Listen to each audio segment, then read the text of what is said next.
ছুটি অভির অজান্তেই তার গাড়িতে উঠে বসেছিল এবং তার পিছনে ছিল অভির মা আর অভির ভাই। সে খুব স্পিডে চালাচ্ছিল যাতে ছুটি পড়ে যাচ্ছিল। সেই থেকেই ছুটিকে সে দেখতে পায়। ছুটি চিৎকার করে ওঠে। তখন ছুটিকে সে সামনে নিয়ে এসে বসায়।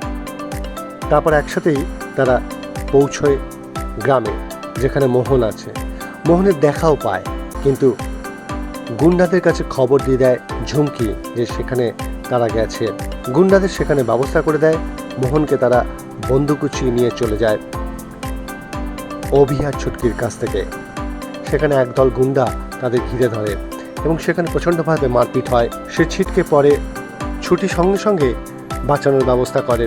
সেই সময় গুন্ডারা ছুটির গায়ে যেই হাত দিতে যাবে, সেই সময় অভি উঠে পড়ে এবং সব গুন্ডাদের মেরে সেখান থেকে তাড়িয়ে দেয়।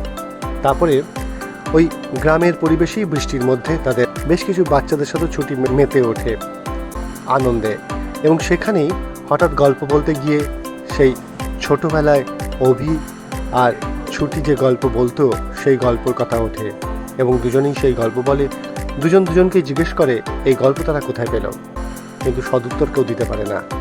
তারপর বৃষ্টির হাত থেকে বাঁচার জন্য সেই রাতে একটা ঘরে গিয়ে ওঠে।